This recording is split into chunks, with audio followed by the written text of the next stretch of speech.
You are listening to the 27th broadcast of TBR Radio Presents the TBR History Hour, with your host, TBR contributing editor, Dr. Ed DeVries. On today's show, Dr. Ed calls TBR executive editor Paul Angel. Ed and Paul discuss the July-August issue of the Barnes Review magazine. At the end of the show, Paul pays tribute to longtime TBR contributing editor, Dr. Paul Tovin. So one of the first things I noticed when I unboxed the new July-August issue is that it's 100 pages, so it's a little bit longer than the last few issues have been. Well, we had a lot to say. A lot of stuff going on here. I mean, we were preparing for some good articles on the COVID lockdowns and what Italian politician is saying about the lockdowns and the severity of COVID and its relationship to the vaccine agenda. I did find that we did have, had to switch gears because before our eyes, of course, this rioting and looting and protesting broke out, and, being a bi-monthly magazine, hard to stay on top of that. So we'll probably be addressing that in our next issue in September, October. But we did get some good stuff in of great history pieces, as well as some stuff on the COVID-19 in this issue. And the editorial, did you write that, or did one of the other writers write that? But I found it very interesting, the left's new religion. Yes, I wrote that because we got to look at this. The news is so bad, so much, you got to take a little bit of a lighthearted view, although it's extremely serious. And it is the left's new religion. The left's new religion is the church of white guilt. And so in our editorial, I mean, we could read it, but people might want to see that, or we might want to see it posted online. It just discusses what the churches of the future will probably be doing if they want to get their 501c3 contributions and be approved by Black Lives Matter and Antifa, et cetera, et cetera. So it just tells the tale of a poor man who walked into the wrong church and listened to the sermons of the future, shall we say. The first article was written by Dr. Matthew Raphael Johnson, and it was on Bloody Sunday. And it's, I guess, the alternate version or the reality version of the revolution of 1905. And obviously the Bolsheviks have, they attempted, once they came to power in Soviet Russia, they really took that piece of their history and they worked it to their advantage. And so now Dr. Johnson is kind of telling the other side of that story, if you will. Yes, for many years we all heard that the Bloody Sunday 1905 in St. Petersburg, innocent crowd of well-meaning protesters marched to the Winter Palace to deliver to the Tsar demands for worker reform. Lots of workers that come into St. Petersburg from the areas, the rural areas, to get jobs, and they found that they may have been able to get jobs, but the hours were long and the situation wasn't very good, et cetera, et cetera. But what they didn't know, these protesters, was that they had been co-opted. Their leader, Father Gapon, was a police informant, and not necessarily in a good way. But within the crowd, the Marxists who had infiltrated this organization, this movement, people with rifles and weapons, and they had also gone to neighborhood churches to ask the priests if they would give up their icons so they could carry pictures of icons and Christian leaders and pictures of the Tsar. And of course, these churches said no way, so they ransacked the churches, took pictures of the paintings of the Tsar and the martyrs and Russian saints and such. And so everybody thought this was a wonderful Christian rally, and many of the workers did as well, probably the majority. But once they came to the Winter Palace, the Tsar's troops were there, and they saw a large crowd coming, and all of a sudden these provocateurs within the crowd opened fire on the Tsar's troops, and after that it was kind of a slaughter. They probably overreacted, but whatever. They were concerned that this mob was going to ransack the Winter Palace, loot it, burn it, okay? So one of the reasons we like this particular article is not only because it corrects the historical record as far as the Bolshevik propaganda, but also because it has a great pertinence to today's protests on the streets. Here you do have thousands of good people protesting peacefully, but within that crowd are provocateurs stationed there, mostly by Antifa and more radical elements of the Black Lives Matter movement, who were throwing the bottles from the back rows hitting the cops. The cops are there in the front lines with peaceful protesters who are getting angry now too, and the cops are getting hit with bottles and caustic substances and frozen water bottles and Molotov cocktails and all this stuff, and they're getting angry. You can't expect a cop to sit out there for 12 hours and be spit upon and be screamed at face to face by people and not start to get agitated. But when the projectiles start coming from the provocateurs, then things break down. Peaceful protesters in the front line are arrested. Maybe they're beaten. Who knows? Maybe they're instigated to violence themselves because they're so angry. And then, of course, after the provocateurs have done their duty, and by the way, their duty is of these Antifa types is to instigate violence. The same thing with those stationed within the Russian workers who marched to the Tsar's palace. It was designed to end in a slaughter, which is why I always tell people, take it easy when you see the monuments come down. Yeah, it hurts pretty bad, right? But on the other hand, they're doing it to get us to do something. And we need to remember to work within legal channels and stop this, but also to have a legal law enforcement present, even if it's the National Guard, to protect these monuments, or the park police or whatever. So there's a great pertinence with that. 1905, it wasn't the year of the revolution exactly. It was a little bit later, right, 1917. But this was the beginning of the end for the Tsar. Because, by the way, their listed demands for better conditions for workers have been swapped. And they didn't even know it. And it was to demand the abdication of the Christian Tsar. So they're getting rid of the power. They're getting rid of religion. They're getting rid of, and what did the Soviets did, everything that is happening here. What you're seeing is Marxist groups trying to recreate this and trying to cause conflict and violence, hoping that Trump will do something like bring in the National Guard, and finally some National Guardsmen, although most of them were issued, I guess, no bullets or whatever, that there's going to be something where the police state cracks down on these innocent protesters. And so you got to be very careful about that. I feel bad for a homeowner who finger might slip on the trigger. I mean, you got to learn not to put that finger on the trigger, but if with these weapons today, you pull that trigger, that bullet's going to hit somebody if you're pointing it at them. But it was very, very reminiscent. He had, and Johnson has also given us, I still reference that article he did on the Romanian Gulag and their re-education program there, and it's exactly what we're doing, right? Made them condemn Jesus, made them condemn God, made them condemn their family members, breaking apart the family, instilling total guilt after days of beating and torture. We do it a little differently here. It's called the public school system, and it's called the leftist news media. But it's the same thing. Is before it's all over, you've got post-traumatic stress syndrome, so you need to stay strong. The next article that was in the magazine was very interesting to me because recently I discovered that the Japanese, toward the end of the war, had built 3 underwater aircraft carriers, basically 3 very huge submarines that were capable of transporting, launching, and retrieving aircraft. Apparently, the French had already done so on a smaller scale, and so we see here the fate of the French Surcouf, or it was basically their version of the underwater aircraft carrier. Well, there was only one plane on it. It was big. It was, 200 feet, I think, in length, one of the largest. They called it a submarine cruiser. It had to surface to fire its massive guns. What it really was great for shelling large ships and for shore batteries.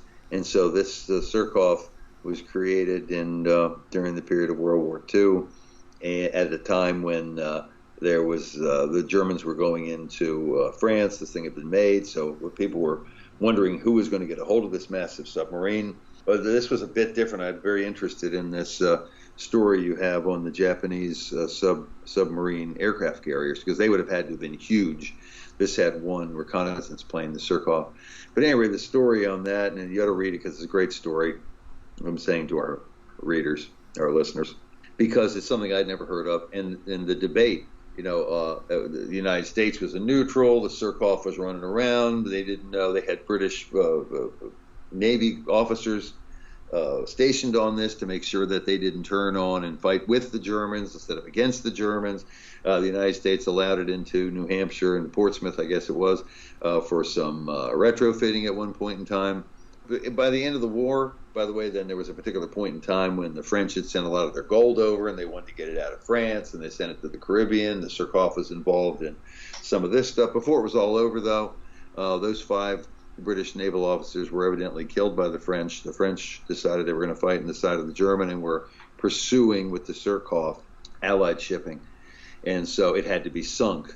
And it was one thing about the Surcouf, took forever, being that big, for it to submerge, but it could go very deep, and multiple ships were after it. It's a great saga of that, and the shifting loyalties of the crews and the superpowers of the time, looking to either save this thing for themselves or to sink it completely. At one point in time, finally, Churchill just got fed up and said, "Go sink it." And I think American and British ships and planes did sink it, although its final demise may have been at the hand of a freighter who ran into it after he was disabled. But it's a story most people have never heard of. A very interesting World War II story, and it's part of our mission also to give you stories that maybe you've never heard about that had some significance. The pictures, the photographs in that were great, and the size of the guns that were mounted on this thing. Again, it had to surface to fire torpedoes or to fire its guns. They did give up on, I didn't know the Japanese had done that, because they kind of gave up on these massive carriers because of the maintenance involved in it. And when it was in Portsmouth, I think, for instance, they had to jury rig the thing because they couldn't find the parts for it. But a very, very interesting story by Mark Rowland, who's always submitting something good to Barnes Review. Well, I know the Japanese, in their version, and their aircraft carrier, their underwater aircraft carrier, was over 400 feet long, which meant that it was not very maneuverable above the water or underneath it. But it took approximately 20 minutes per plane to assemble the plane, to slingshot the plane, because they had kind of a slingshot launch system that they used. And it took 20 minutes per plane to get a plane in the air. The sub's position was discovered. It was a sitting duck. In other words, it gave them the element of surprise. The Japanese submarine in particular could travel the world 1.5 times around the world on a single tank of fuel, so it could go anywhere and go back to Japan without having to refuel. But once it surfaced and once its location was discovered, it was a sitting duck. And so, again, it gave them the element of surprise, but it didn't really give them a strategic advantage in the sense that it wasn't very maneuverable. It wasn't very practical in the amount of time that it took, and the lack of maneuverability of the craft itself. And so that's why they ultimately only built 3 of them when they were supposed to build 30 of them. Yeah, interesting, because the French also decided this wasn't the best thing to do. They had 3 others planned, and they were massively expensive, and they had drawbacks, big drawbacks. But I've never seen a sub like this before, so I think people will really enjoy that article. And I know that in the case of the Japanese sub, the U.S. Navy came in possession of them at the end of the war, but they bombed and sank all 3 because they didn't want the Russians to be able to see them. The Russians knew that the Americans had them, and of course, at the Pentagon, they were already thinking that when the war was over, the alliance with Russia was going to fall apart really quick. And so rather than, letting the technology get into the Russians' possessions, they literally just sank all 3 of them in the deepest parts of the Pacific. Probably a good idea. Open your web browser and type in www.barnesreview.org and discover the Barnes Review magazine. In the Barnes Review, you will read vignettes of man, from the prehistoric to the very recent, from forgotten races and civilizations to first-person accounts of World War II and the late Cold War. There is no more interesting magazine published today, nor a more significant and important subject than real history. So visit www.barnesreview.org and subscribe to the Barnes Review. You can subscribe to receive the Barnes Review magazine in its print form, or in convenient electronic delivery. Our host has been a subscriber to both formats for years. So visit www.barnesreview.org and subscribe to the Barnes Review. But the next article was one that I had written on epidemic and addiction in the Civil War. Oh, that was interesting because it too has such great pertinence for today. First of all, we're going through this pandemic with the COVID-19, and most of the times we run these types of articles to remind people how much we've been through in the past and that we'll get through this. And we may be overreacting. Life must go on. You can't stop. Now, this isn't Ebola that's hitting us here, okay? And we've seen the, like in the Civil War, not very good health care in the beginning of the war. It did improve later on. And you had any number of diseases they were facing: dysentery and typhus and typhoid and scarlet fever and smallpox and pneumonia and malaria. So it's like, they went through an awful lot, and they didn't stop what they were doing. That was the war. And it did affect, and many of these epidemics did affect some major battle campaigns when the majority of the soldiers might be sick from contagious disease. But I also thought an interesting part that tied in today was the opioid angle on the opioid epidemic at the time, which was that so many of these soldiers were had limbs cut off. They were in dire pain, arms, legs, whatever, wounds that couldn't properly be addressed in the other parts of your body, and that they survived from. And so the only thing they did was just jack them up with large amounts of morphine or opium. And this was also not just amongst the soldiers, although there were, hundreds of thousands of Civil War soldiers walking around in an opium-induced haze. I mean, it's an extremely addictive drug.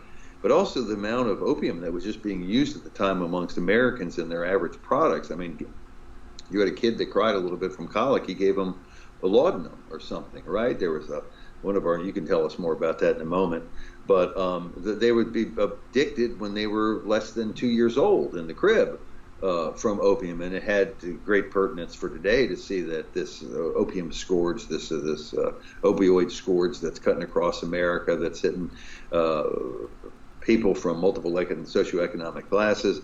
And it's just something else that we completely ignore. You hear about it once in a while in the news. Oh, yeah, the opioid epidemic. But, man, they don't give it nearly enough coverage. And we also know we've been through this before. So we've been through all this stuff before. And one way or another, we end up surviving the whole thing. But I think it's good for people to remember in previous periods of history, especially that post-Civil War era, how many people in this country were hooked on opioids. And then I'd like to know, because one thing we didn't discuss necessarily is how we stopped it, or did it ever stop it? Did they just make it illegal? Did they cut down the channels for importation? Was it just education? So I think there's lessons to be learned, not only on how to handle emotionally for the average person epidemics and pandemics and disease, but also to remind people that we've had opioid epidemics in this country in the past. Well, I know towards the end of the 19th century, as you got into the Spanish-American War, it was as though the medical community finally caught up to the fact that these opioids weren't miracle pharmaceuticals, that they were harmful substances. And so, finally the push, started to move away from that and into other things. But what I found interesting is that the last time there was a pandemic in the world, of course, World War I, and World War I was spreading the pandemic probably far worse than anything else. But as you said, you don't stop the war. The pandemic before that was the war between the states, and again, didn't stop the war. And even now, we have a pandemic in place, or at least that's what they're telling us. Again, you've got, it's okay, though, for Antifa to go out and burn down cities and tear down monuments during a pandemic. That's okay. We can't stop that. But, everything else, everything that's productive in the world needs to come to a halt. But, it seems like war and destruction is the one thing that, for whatever reason, is pandemic-proof in this world. Well, if we had another 4 hours to talk, we could talk about the hypocrisy of the left as far as the patriots who protested the lockdowns, trying to get back to work, trying to feed their families, trying to pay their mortgages, trying to contribute to society, and the condemnation of that versus lauding of the destruction, of the looting, of the protesting shoulder to shoulder, rubbing, screaming, yelling, spitting your COVID-19 all over the place. And I'm going to guarantee you that, all right, so they've already said, oh, well, the reopenings in Florida and in Texas, they went a little bit too fast. It's young people, we know they're probably not going to die, but, oh, you Republicans, you're so evil. And on the other hand, you see spikes in places where there was mass rallies. It will never be tied to the protesting. And you can't tell me that they didn't have massive numbers of transmitted COVID-19 cases amongst those protesters. But they were all young, so they probably never got tested. Plus, in places like New York, Bill de Blasio said, when you're doing your contact tracing, you can't ask if anybody was at the protests. It's just so hypocritical that it's mind-boggling, quite frankly. But yeah, you're right. One thing, war never stops, bro. Yeah, war never stops. What was that Bob Dylan song? Maybe you remember it. If God is on our side, he'll stop the next war. Extra, extra, read all about it. If you're like me, and I'll bet you are, you like to be on the cutting edge of honest news and accurate information. 26 times a year, the American Free Press newspaper can be delivered to your door, packed with the kind of uncensored news that I know you're going to appreciate. If you're ever dissatisfied with your subscription to the American Free Press, their guarantee is that you just drop them an email and they will gladly refund the unused portion of your subscription. So what are you waiting for? Visit www.americanfreepress.net. Once again, www.americanfreepress.net. And find out about the American Free Press. Do it today. Extra, extra, read all about it. It says the TBR staff, so I'm guessing that there were several different contributions to this next article of the common roots of climate change and COVID-19 hysteria. Well, that was actually based almost exclusively on the work of Patrick Wood, who's a brilliant scholar. We did contact for permission to run the article. We digested that article pretty heavily and then ran it without his permission. Or his tacit permission, his written permission. But he has made some very good points. Now, some people were pointing this out as many as 5, 6, 7 years ago.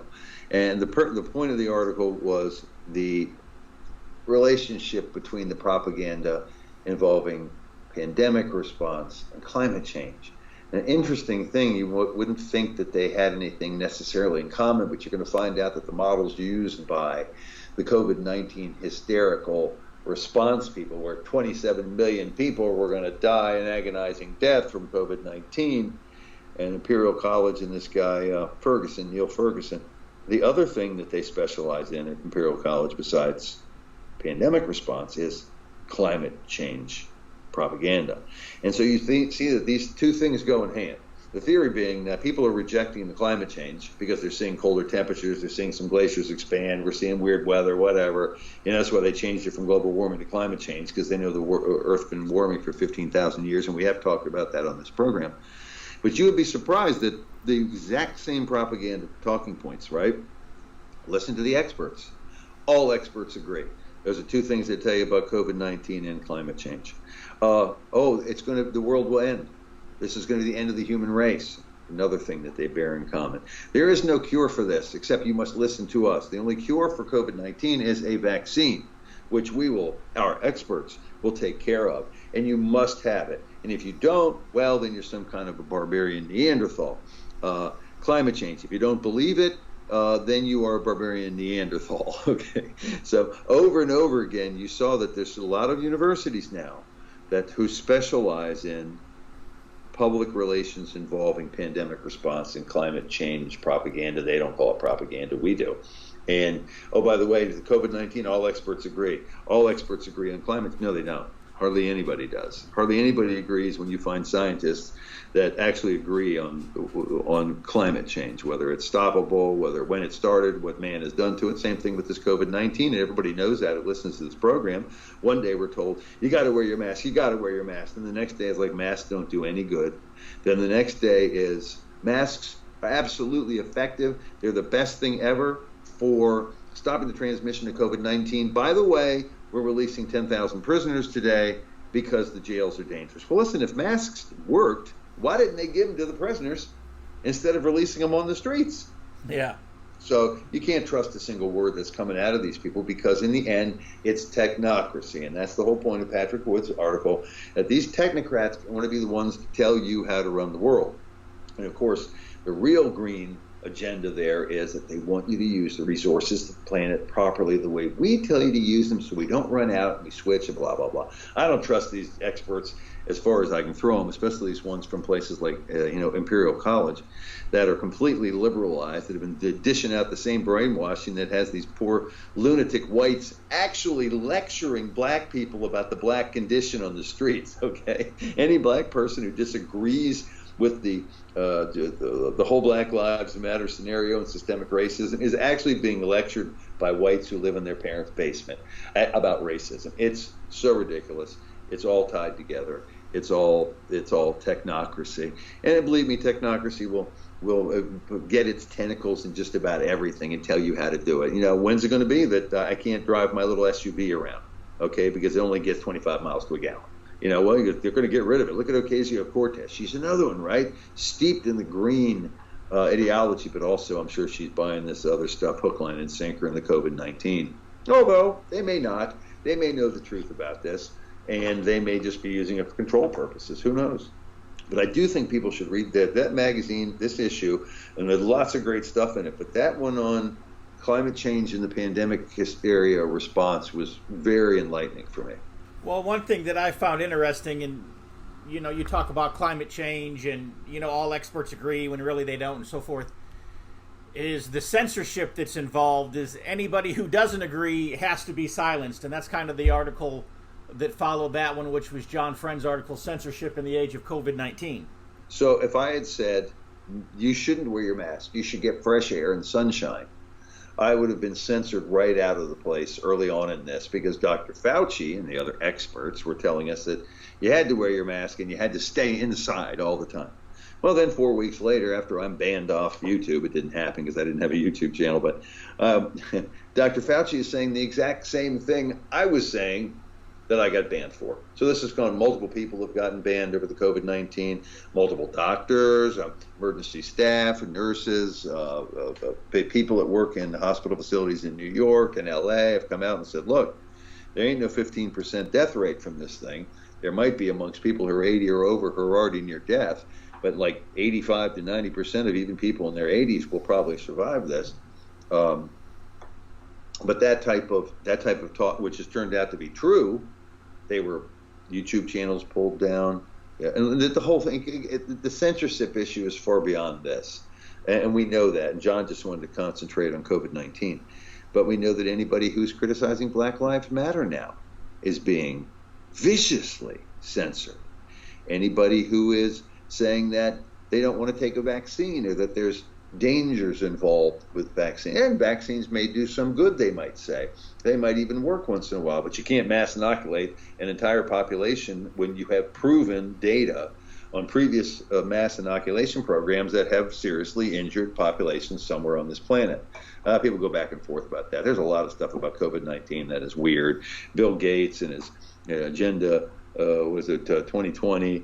And then that event he had, and then who was patenting and working on coronaviruses before this came out, all of this timing just before the presidential election. They tried impeachment, they tried Russian collusion, they tried Ukrainian collusion, they put Flynn in jail, they wanted to. I don't know if you ever served any time, but he's been exonerated now, right? You got Roger Stone facing more time than looters. A looter gets out. You can loot a store, light it on fire, run around with 2 Samsung TVs and a couple boxes of Air Jordans. You're fine. You're getting out of jail tomorrow. You'll never have to face the music. But Roger Stone, for a process crime, gets 7 years in prison. Lucky that was knocked down. But you just see, it's like, once again, the hypocrisy, the way they're treating this. It's a serious situation that we are not being allowed, the freedom of speech, to have our freedom of speech is very dangerous. Very, very dangerous. It was Herbert Marcuse, right? One of the original founders of cultural communism said, tolerance means we're going to have tolerance for leftist ideas, but certainly not for conservative ones. Well, do you think, and I know we're getting a little off topic here, but do you think that a lot of people who would otherwise support the president have probably lost confidence in him because he won't do something as simple as pardon somebody who is basically only going to prison for getting him elected to begin with? And I'm talking, of course, about Roger Stone and, to a lesser degree, Paul Manafort. It's possible, but it's the least of the reasons. People, it's not even on their radar. I don't think a lot of people want to have wanted to see. Listen, Trump had his chance to shine. I hope he wins. But he had his chance to shine in multiple things here. One, to show his leadership in these riots and protests and to tell the truth. And the other one was in this COVID-19. And I feel like in the COVID-19 thing, his own lackluster performances at these pandemic up briefings they had all the time with the scarf lady and Fauci, he just wouldn't look at the camera. I mean, maybe he didn't think it was as bad as they were saying, because I don't think he did. And maybe he knew that locking down the American economy could destroy it worse than COVID-19 ever could. But he wasn't inspiring, and he has a chance to be. And he's also had his chance to come out and make some pretty good I wish he would talk more and tweet less, but whatever. At least you know who he really is with the tweets, and so that I've got to give him some credit for being honest in his tweets and just saying what's on his mind, because no other president's ever done that, has ever had the cojones to say what was actually on his mind. But I think he could have won over a large portion of the population. A small portion probably wants to see Roger Stone and people like us who are really aware of the Stone crime, we'll call it, right? The minor aspect of it, the fact that CNN got an award for covering his arrest when they sent over 20 SWAT team members for the 70-some-year-old man. Give me a break. That was pure theater. I'd like to see Roger Stone pardoned, and I don't see why he wouldn't pardon him. I don't know why he wouldn't. Is he scared that there's going to be a small portion of the population that already hates him, that hates him more? But go ahead. I would say give the guy a pardon. Welcome to the Christendom curriculum. You know, every parent who decides to homeschool wants to secure a great education for their child, while also saving time and money. But these days, many parents have another concern. They also want a homeschool curriculum without all the multiculturalist, politically correct diversity doctrine that's really little more than a thin disguise for an anti-Christian, anti-American, and anti-Western civilization bias. Now there is such a curriculum. The Christendom curriculum gives your children a complete education in Bible, history, literature, and more, focusing on the classic academic skills of reading, writing, and arithmetic. But we also tell the story of Christendom, the story of the Christian nations, especially as Christ's kingdom has been historically manifest in the nations of Europe and America. And we do so without apology.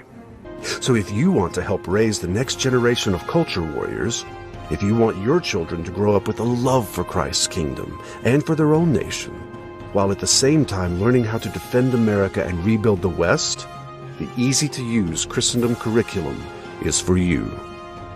Click the Learn More button to get in on the action. The next article here is John Friend's article, COVID-19 and the Vaccine Agenda. Of course, we had talked about a little bit before about how, some of these vaccines, we wonder, were they already in place before the pandemic? In other words, was this whole thing planned to begin with?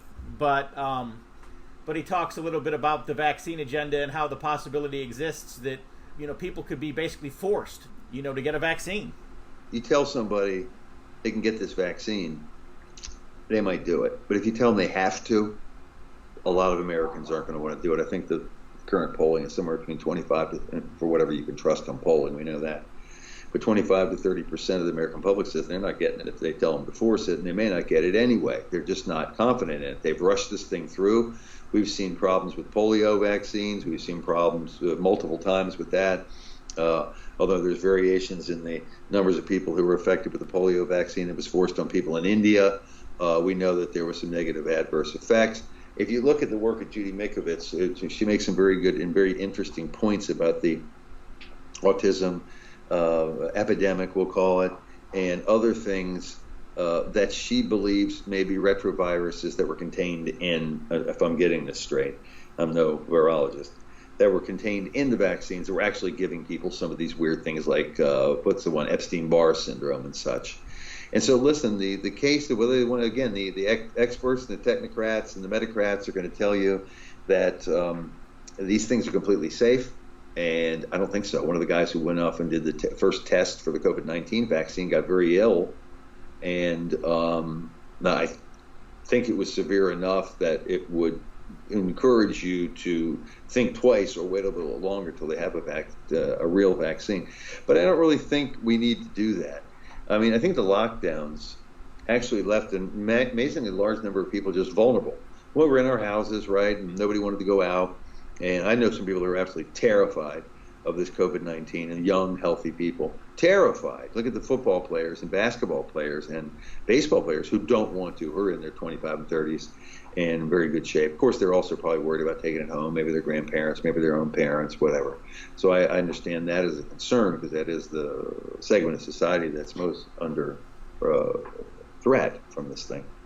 But I think that in general, it left a large number of people who hadn't been exposed to anything, and we went out, and a lot of people just went out and started acting like life was normal, especially 25 to 35-year-olds who go to a bar and have been locked up in their houses for 2 months. You know, 25 to 35-year-old single people want to do,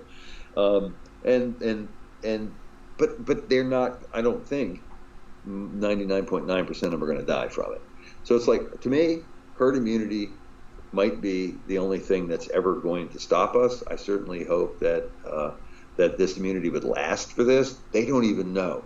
And so when you hear the experts talking about COVID-19 or climate change, and you ask them a few questions about it, they don't know. They don't know anything. They don't know how long climate change will go on, how long it's been happening, whether it's man-made, whether it's not, whether CO2 is actually harmless or good, blah, blah, blah. Same thing with COVID-19. We don't know if we don't know if we're going to have permanent immunity, partial immunity, no immunity. We don't know whether or not it's related to, by the way, I haven't heard much about that Hayakawa's disease, which was frightening people, right? And I will say COVID-19, according to the few experts that I've talked to that I trust, it does have some weird things associated with, leading them to believe it escaped from a bio lab where they were studying something and maybe monkeying around with the genetics of it that made it adhere to certain people's, or interfere or overstimulate their immune response to the point where it killed them. So we're not 100% sure about anything, so I hate to say anything about that. That's 100%. We look at it from a different point of view. You should be allowed to say what you think about COVID-19 without being destroyed. You should be able to say what you want about Black Lives Matter movement, or Antifa for that matter, or the pull down of monuments. If you want to pull down a monument and you don't like them and you're offended by them, well, look, fine, say what's on your mind. We respect that, and we'll debate with you, or we'll allow you to say it without shouting over you. But please allow us to have the same opinions and be able to voice our opinions, which are probably as informed as the other side, without shouting us down or cutting us off. It's a free speech thing. Without freedom of speech, we got a real problem here, and it's been going on a lot longer than President Trump's been worried about it, only since they censored him. He should have been worried about it 5 years ago, 6 years ago, maybe more. He wasn't in office, but they all should have been worried about it at that point in time when they saw dissenting opinions just crush and people ruined simply for having a variance of opinion. If a person doesn't want to take a vaccine, I don't think they should be forced to, and I don't think they should be then punished by having to have some type of a travel pass to be able to get to and from work and all this other stuff. You know, something that I saw happen on the Sunday shows, I think is setting us up for this vaccination, is two things happened. One is that China announced that it now has a vaccine and that they're testing it on, I don't know how many hundreds of thousands of their soldiers. So that was one thing. And then the other thing, of course, was Dr. Fauci, who had pretty much been relegated to the basement of the White House for whatever reason. Mike Pence decided to pull him out of the closet. Was it Thursday or Friday? And I'm not for sure why the vice president did that. But Dr. Fauci was on the Sunday show Sunday, and he was saying that there would not be a herd immunity because there were too many Americans who were saying that they would not take a vaccine. And of course, he's setting the stage for forced vaccinations. It doesn't surprise me at all. So we'll see what happens. I don't think people are going to be too happy about forced vaccinations. You know, there's just a lot of things about this lockdown that just simply don't make sense. I want to look at those numbers for Sweden when I get a chance, because Sweden, of course, was one of the few nations that decided not to lock down. And they had a spike early on in cases. They have gone they go up and down. If you look at the chart for them, they go up and down and up and down and up, which is exactly what you'd expect. And eventually they've gone down now to almost no deaths. This was from basically March 1 to June 25. And I don't know how that's going to play out, but I will tell you that they are down to almost zero from what I can understand. And they had 5,333 deaths. Now, people are going to argue that neighboring Nordic countries had a lot fewer, but they destroyed their economies. But it is fascinating to see the spikes going up and down, up and down, up and down, because I imagine that's what we're going to have here. Of course, we have an increase in cases in California and Florida and Texas. It's warm, although I would have thought this COVID-19 wouldn't have done quite so well in the weather, but that's okay. People have gotten out, they're communicating, and it'll go back down. Then it's going to go back up and down. We're going to have to live with this. Locking down any further is absolute destruction. Trust me, well, that's my guess anyway, that come November 5th or whenever the day after the election is, if Joe Biden wins, COVID is gone. Okay, there will be no more spiking or anything else. And of course, people say, "Well, look, maybe Michigan had the right idea. They've had they're one of the 3 states that's controlled it. New York, Michigan, and I forget what the other state was. Maybe it was New Jersey or something." I'm like, nobody wants to go there. There's nobody going there. People are running to go to the beaches of Texas and California and Florida and North Carolina and South Carolina had spikes too. So nobody wanted to go to Michigan this time of year. So of course they're not going to have the spike. But I think American public needs to be tested to be trusted as to how they want to do it. I mean, you're either going to be careful. You're not around here in Virginia, middle of Virginia. People have kind of, even though the signs say you have to wear a mask to go in the store by public law, right? They're not necessarily doing it. I don't know if that's a good thing or a bad thing. I can also only tell you that Americans don't deal with lockdown too well, and they should have thought about that when they did this. Well, I had an interesting conversation Sunday. I made the comment, pandemics arrive about every 100 years, and that this one arrived right on schedule. You know, the last one was in 1918. This one was in 2020. Maybe it was 2 years late, but, pretty much it was right on schedule, about 100 years. But the difference this time around, as opposed to in previous pandemics, is that this time the government went to extensive lengths to try to prevent it. And the government can't prevent it, that God created nature to work in the way that it works. It's not that the pandemic is a plague from God, but God created the universe and God created nature, and this is just the way nature works, and for whatever reason it's supposed to happen this way. And by trying to fight nature, essentially the government may just be making the pandemic worse. They may just be making it, stretch out and stretch out and stretch out longer than it otherwise would have. To which somebody asked me the question. They said, well, doesn't God give scientists and these people the knowledge to be able to fight this? And so isn't that knowledge from God? And it just popped in my head immediately, and my response was this. It was that God hasn't given them any knowledge. I said the scientists and the so-called experts are like teenagers taking a multiple choice exam, not knowing the answers. They're just filling in the bubbles and guessing and hope they get a passing grade. I mean, I see that.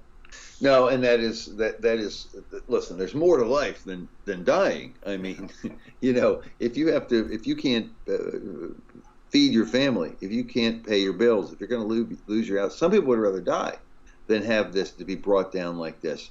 Now, a lot of people wouldn't. They want to live. But the fact of the matter is, there comes a point in time when you're going to have to get out there into this. There's never going to be a risk of free time. I mean, the chances of dying of COVID-19 are approximately, I guess, less than being hit by lightning, right? So, I mean, get out there, I say, but be smart about it. I mean, if you're hacking and coughing, well, wear your mask, and maybe don't go out. Don't go around grandma, for crying out loud. But there is that there is an invincibility factor amongst the young that makes them, they're also restless, and they want to go out. I imagine COVID-19 lockdown hysteria contributed to the number of people who were out protesting. Hey, they got $3,000 or $4,000 worth of unemployment checks waiting for them when they go home after a month in Minneapolis. So, not a good idea either. There's a lot of idle people who got fired up about this. But no, you're right about that. I think it's just this is just yet another test for us And I think that the way they handled it in retrospect, and we said so early on for the most part, at least at the Barnes Review we did, as we could tell by the editorial we had the May-June issue about how they created an hysteria over this. And listen, when a pandemic isn't just dangerous, it's an opportunity for a lot of people, right? It's a crisis. So you've got politicians who want to use it. You've got Big Pharma who wants to use it. You got banks who want those big money coming in so they can give out loans, allegedly. You've got foreign leaders. You have political parties who want to smash the other guy for not handling it properly, blah, blah, blah. So whenever these types of things happen, it's just that all these groups who are much more well-funded and organized than we are know how to turn it into profit. That's a dangerous thing. I mean, imagine Dr. Fauci's approval rating is probably up there with the way he was touted, and the people trust him, right? I always said he was lying about something. Then we found that he was lying when he said that you didn't really need a mask because he didn't want to have a run on masks. So he told us to put ourselves in danger, according to his scenario, for our own good. So how are you going to trust that guy? Or how are you going to trust any of these technocrats? Well, in the case of Dr. Fauci, I just think that he thinks, I haven't been on CNN for 3 days now. What sensational, crazy thing can I come up with to say so that they'll have me back on again? Well, they have certainly tried to milk him for anti-Trump comments, and I don't think he's given him too much, but whatever. Hello, I'm Tom Strain, Lieutenant Commander-in-Chief of the Sons of Confederate Veterans. The Confederate flag, Confederate symbols, and the reputation of our Confederate ancestors has come under attack. The Sons of Confederate Veterans is actively fending off our detractors, but there is only so much that we can do. We need your help. Please visit scbheritagedefense.org and make a donation to the Heritage Defense Fund. We hope that you will join us in the fight to defend the Confederate soldiers' good name.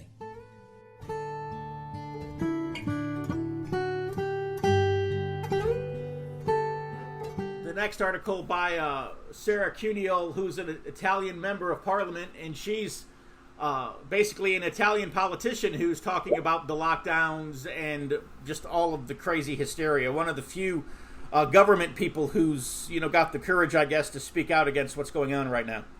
Yes, and that was we retranslated that because it was a poor translation. But Cuniol is a member of parliament, right, and outspoken, and she just said, "Look, these," and she brought up what we were just talking about. I didn't really say there's more to life than death. She was just talking about the emotional strain, the financial strain, the destruction of families, the increase in domestic violence, the increase in suicides. Weigh that out against what we've lost. Now, we've lost 125,000 people, they allege, but I don't see anybody dying from the flu or anything else. I want to see these figures, by the way, to see whether or not half of those people didn't die of COVID-19 or not, and whether or not this has been hyped beyond belief, and why and who's using these facts and figures for their advantage. But she's a gutsy politician over there. We'll see how it goes. Looks like Italy has found out what we found out here.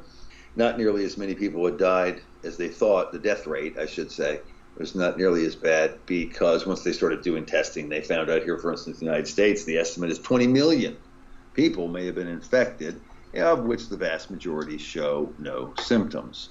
So she was gutsy enough to say that, hey, wish we had a couple politicians like that over here who are willing to openly criticize that. But, they would, I don't know what happened to her over there, but they would be bashed day and night. I mean, the CNN and these other ones just don't bash them. They start digging their personal lives, and they found out that 20 years ago their wife slapped them or something, right, and the police were called. They just ruin them. It's vindictive over here. Over there, a lot of people were agreeing and just giving up on the mask wearing.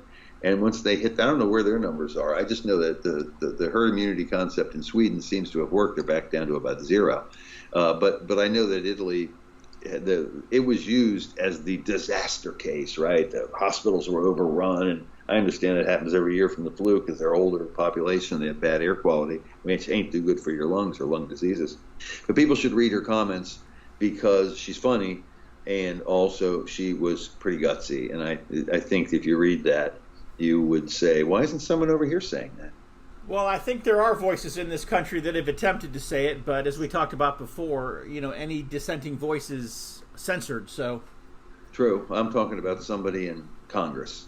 Right. It's the same thing with the rioting and the looting. It's time for someone in Congress, preferably a black person, to come, because I'm not going to listen to any whites about a racist issue, or a racial issue. But it's time for them to say, look, the real problem here is in the inner cities. I mean, that's the same type of statement she made, which we made over here, which would be truth. And it would really, that would go a long way towards solving problems and not just exacerbating them or making them go on and in perpetuity. The next article, it was written by Antonius J. Patrick. It was Red Mexico, the planned Marxist destruction of Roman Catholicism in Mexico. You know, I didn't know much about that. I mentioned that in our last show. I was looking forward to this article, and it was well worth it. Here, the history of Mexico is complicated. After Texas was able to secede and Santa Anna was defeated, Santa Anna being one of the more stable, at least as far as tenure goes, as presidents.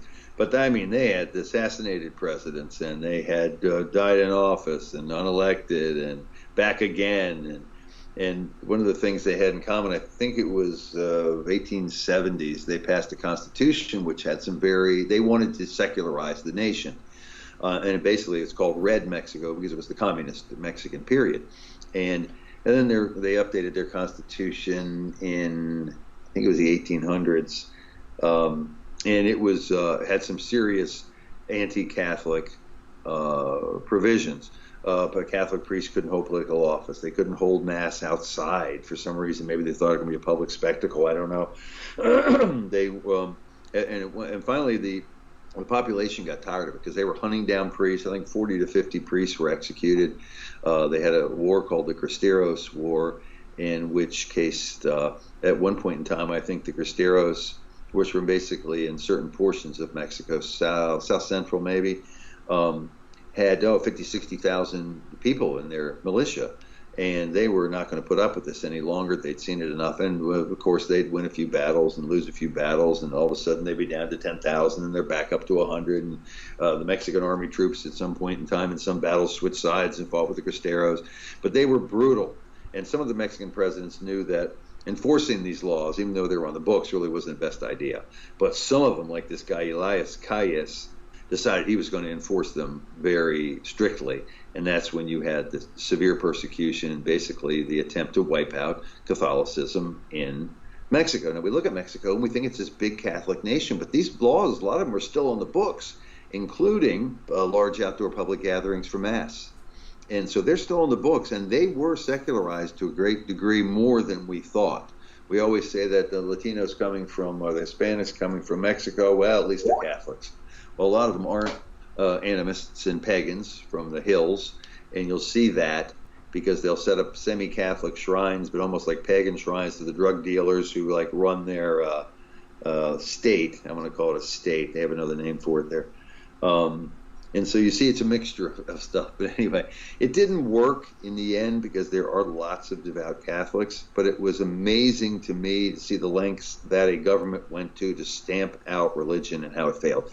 It also failed in the Soviet Union because one of the few things that survived there was Orthodox Christianity. But in another country like, say, Czechoslovakia, which is now Czechia, if you look at the polls there, something like 60 to 70% of people there after the communist period of time, even 20 years later, whatever it was after the Velvet Revolution, are listed themselves as atheists. So it works in various ways depending on the stringent measures that are brought down on the Christians. But a fascinating article, lots more to that article than you know. We have stuff on the people, the assassins of some of these brutal dictators. We have some on the sidebar on the Cristeros War. We've got a good recounting of the legislation and the history of the Red Mexican period, which very few Americans know anything about. And I always say, again, has great pertinence for today, because we see these Black Lives Matter people claiming that Jesus is too white, Mary's too white, stained glass windows need to be coming down, churches need to be burned and vandalized and taken over for their own autonomous zones because it's racist. Kind of like chess is now racist because the white pieces move first. But be careful, it's the same type of rhetoric. It's the same type of street demonstrations that precede some of the biggest communist revolutions in history. Even chess is declared racist now. Who really discovered Canada? Well, that was an interesting piece to throw in amongst all this extremely serious stuff, but there's always been a debate in Canada amongst the French and the British, who are always fussing with each other about who has accomplished more. Both have accomplished a lot, but about who really discovered Canada. Cartier in the mid-1500s, 1530s to 1546, something like that, or was it John Cabot much earlier than that?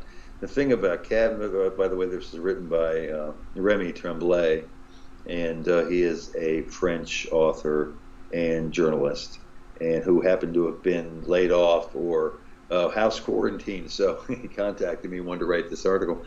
But it's fascinating. We have the maps, we have the charts, we have the descriptions of Cartier, we have his diary. We have him describing exact land points on 2 voyages he came over. We have descriptions of his encounters with the American Indians, which he said were everywhere he went. He even made friends with some of them when his men got scurvy. They gave him a natural cure. It may have been a boiled pine bark, which people you find out now are loaded with these OPCs, right, that are really have antiviral and antibacterial properties. We have how his crew recovered from this, and some of the Indians also recovered. And we also have his return trip.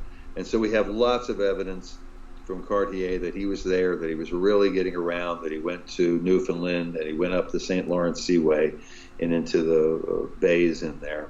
And then we have Cabot, John Cabot, who was actually Cabote. He was Italian, right? He had sailed for Henry VII of England, and in the late 1400s into the early 1500s. His logs don't make sense. He says he took a right turn at Ireland, right, and actually got through. They may have actually gotten through to China or Asia up north of Russia. I wouldn't have thought you could get through up there. It was all ice packed, but I guess it wasn't.